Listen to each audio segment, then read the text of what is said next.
વાલિયા તાલુકામાંથી પસાર થતી કીમ નદીમાં આવેલા ભારે પૂરના કારણે કિનારાના અનેક ગામો પાણીમાં ગરકાવ થઈ ગયા છે. પૂરના ઓસરેલા પાણી વચ્ચે ગ્રામજનોને જીવન જરૂરી ચીજવસ્તુઓની ભારે અછતનો સામનો કરવો પડી રહ્યો છે. ત્યારે ભરૂચ જિલ્લા ભાજપ સંગઠન દ્વારા માનવતાવાદી અભિગમ દાખવીને પ્રથમ પ્રાથમિકતાના ધોરણે રાહત કાર્ય શરૂ કરવામાં આવ્યું છે. વાલિયા તાલુકાના પૂર પીડિતોની વહારે આવેલા ભરૂચ જિલ્લા ભાજપ દ્વારા સેવા હી સંગઠનના સૂત્રને સાર્થક કરતા અસરગ્રસ્ત વિસ્તારોમાં તાત્કાલિક અનાજ વિતરણનો દોર શરૂ કરાયો છે. કીમ નદીના રૌદ્ર સ્વરૂપના કારણે તાલુકાના મેરા, કરસાડ, પણસોલી, દેસાડ, સોડગામ અને ડેલી જેવા ગામોમાં વ્યાપક નુકસાન થયું છે. પૂરના પાણી ઘરોમાં ઘૂસી જતા અનેક ગરીબ પરિવારોનું રાશન પલળીને વેડફાઈ ગયું હતું.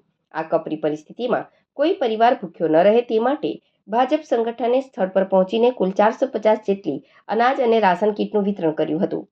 રાહત સામગ્રીના વિતરણ સમયે ભરૂચ જિલ્લા ભાજપ પ્રમુખ પ્રકાશ મોદી, જિલ્લા મહામંત્રી પરેશ પટેલ, જિલ્લા પંચાયત પ્રમુખ ડિમ્પલબેન રાજ, વાલિયા તાલુકા ભાજપ પ્રમુખ પૃથ્વીસિંહ અને જિલ્લા પંચાયત સભ્ય સેવંતુભાઈ સહિતના અગ્રણીઓ તથા ભાજપ સંગઠનના કાર્યકરો ઉપસ્થિત રહ્યા હતા.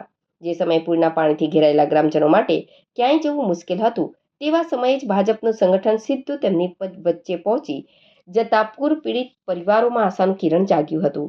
સમયસર અનાજ કીટ મળી જતા ગ્રામજનોએ આ રાહત કાર્ય બદલ ભાજપ સંગઠન અને આગેવાનોનો આભાર માન્યો હતો.